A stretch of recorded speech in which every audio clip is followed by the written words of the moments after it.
Hello friends, ಇವತ್ತು ನಾನು ಅವರೆಕಾಳು ಆಲೂಗೆಡ್ಡೆ ಮೆಂತ್ಯ ಸೊಪ್ಪು ಸಾಂಬಾರು ಮಾಡೋದನ್ನು ಹೇಳ್ಕೊಡ್ತಾ ಇದ್ದೀನಿ. ಅದಕ್ಕೆ ಹಾಕೋ ಸಾಮಗ್ರಿಗಳನ್ನು ಹೇಳ್ತೀನಿ ನೋಡಿ. ಒಂದು ಸ್ವಲ್ಪ ಕೊತ್ತಂಬರಿ ಸೊಪ್ಪು ಮತ್ತು ಒಂದೆರಡು ಈರುಳ್ಳಿ, ಬೆಳ್ಳುಳ್ಳಿ, ಶುಂಠಿ ಮತ್ತು ಸ್ವಲ್ಪ ಚಕ್ಕೆ ಲವಂಗ, ತೆಂಗಿನಕಾಯಿ ಮತ್ತು ಒಂದೆರಡು ಟೊಮೊಟೊ ಮತ್ತು ಒಂದೆರಡು ಚಮಚ ಅರಿಶಿನ, ಖಾರದ ಪುಡಿ, ಅರಿಶಿನ ಮತ್ತು ಒಂದು ಚಮಚ ಉಪ್ಪು.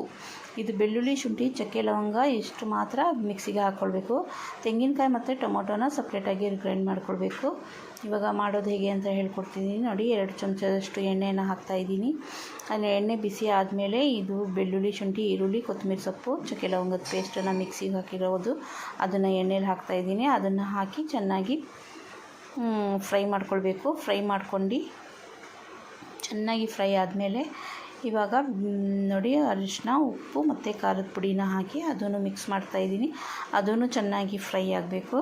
ಮಸಾಲೆಯಲ್ಲಿ ಚೆನ್ನಾಗಿ ಫ್ರೈ ಆಗಿ ಚೆನ್ನಾಗಿ ಎಣ್ಣೆ ಬಿಟ್ಕೊಂಡ್ಮೇಲೆ ಅದಕ್ಕೆ ಮತ್ತೆ ತರಕಾರಿನ ಹಾಕಬೇಕಾಗುತ್ತೆ ನೋಡಿ. ಇವಾಗ ಆಲೂಗೆಡ್ಡೆ ಮತ್ತು ಅವರೆಕಾಳು ಮತ್ತು ಮೆಂತ್ಯ ಸೊಪ್ಪನ್ನು ಹಾಕಿ ಅದನ್ನು ಮಿಕ್ಸ್ ಮಾಡ್ತಾಯಿದ್ದೀನಿ. ಮಿಕ್ಸ್ ಆದಮೇಲೆ ಇವಾಗ ತೆಂಗಿನಕಾಯಿ ಮತ್ತು ಟೊಮೊಟೊನ ಗ್ರೈಂಡ್ ಮಾಡಿ ಇಟ್ಕೊಂಡಿದ್ನಲ್ಲ ಅದು ಹಾಕ್ತಾಯಿದ್ದೀನಿ. ಅದು ಹಾಕಿದ್ಮೇಲೆ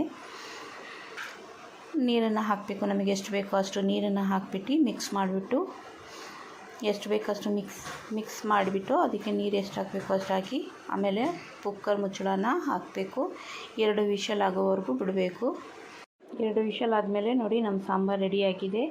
ಸಾಂಬಾರು ಹೇಗಿದೆ ಅಂತ ಹೇಳ್ಬಿಟ್ಟು ನೀವು ಟ್ರೈ ಮಾಡಿ ನೋಡಿ. ಮತ್ತು ಕಮೆಂಟ್ಸ್ ಮಾಡಿ ಮತ್ತು ಶೇರ್ ಮಾಡಿ ಮತ್ತು ಸಬ್ಸ್ಕ್ರೈಬ್ ಮಾಡೋದನ್ನು ಮರಿಬೇಡಿ. ಮತ್ತೊಂದು ರೆಸಿಪಿ ಮಾಡೋವರೆಗೂ ನಿಮ್ಮೆಲ್ಲರಿಗೂ ಬಾಯ್.